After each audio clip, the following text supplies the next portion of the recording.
বয়স শুধু জীবনের একটি অধ্যায়, এই বিষয়ে কিছু আলোচনা রাখছি। নদীর যেমন বিভিন্ন বাঁক থাকে, সমুদ্রের যেমন জোয়ার ভাটা থাকে, মানুষের জীবনও তেমন এক একটি পর্ব বা অধ্যায়ে বিভক্ত।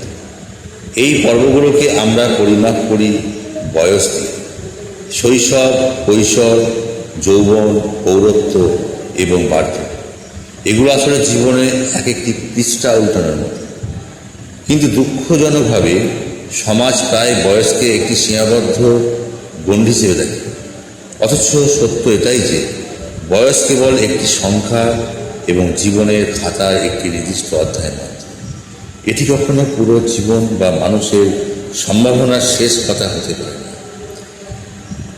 আমরা যখন কোনো বই পড়ি তখন একটি অধ্যায় শেষ হওয়া মানে গল্পের শেষ নয়, বরং নতুন কোনো রোমাঞ্চের শুরু।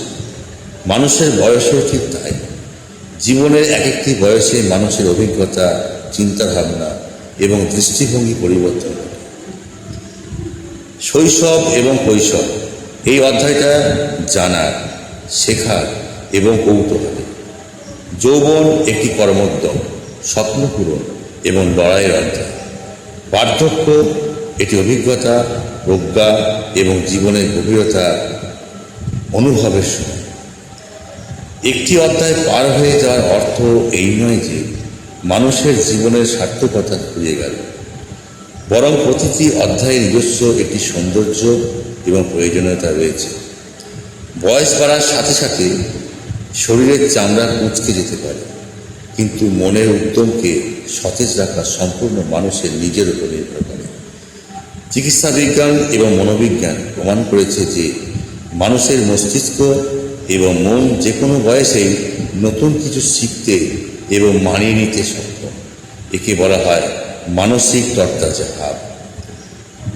মানুষ ততটা বৃদ্ধ নয় যতটা তার বয়স, মানুষ ততটাই বৃদ্ধ যতটা সে বৃদ্ধ অনুভব করে। যদি কেউ 60 বছর বয়সে এসে ভাবেন যে তার সব শেষ, তবে তিনি আসলেই বৃদ্ধ। কিন্তু কেউ যদি সেই বয়সে এসে নতুন কোনো ভাষা শিখতে চায়, ছবি আঁকতে চায় বা ভ্রমণ করতে চায়, তবে তার কাছে বয়স কেবলই একটা চলমান অধ্যায়।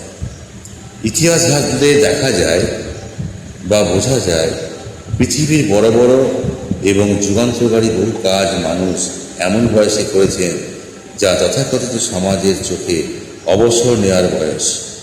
যেমন কবিগুরু তার জীবনের শেষ অধ্যায়, অর্থাৎ যখন তার 70 বছর বয়স, তিনি পুরোদমে ছবি আঁকা শুরু করেছিলেন এবং আধুনিক চিত্রশিল্পে অনন্য অবদান রেখে গেছে। কর্নেল স্যান্ডার্স, তিনি 65 বছর বয়সে এসে তার বিখ্যাত KFC অর্থাৎ চেইন ব্যবসার সূচনা করেছেন।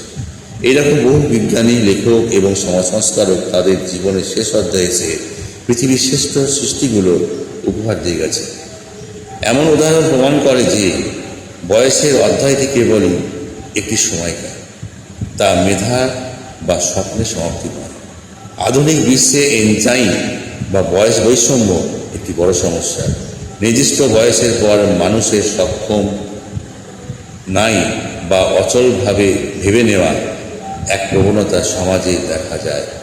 কিন্তু এই দৃষ্টিভঙ্গি বদলানো প্রয়োজন।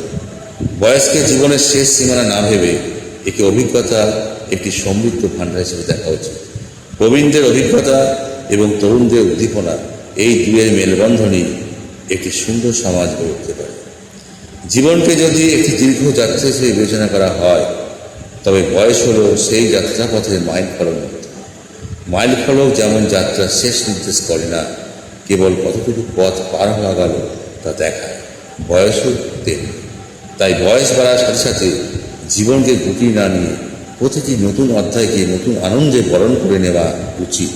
যতক্ষণ শ্বাস আছে ততক্ষণ জীবনের নতুন অধ্যায় লেখার সুযোগও আছে, কারণ বয়স জীবনের একটি অংশ মাত্র, পুরো জীবন নয়। ধন্যবাদ।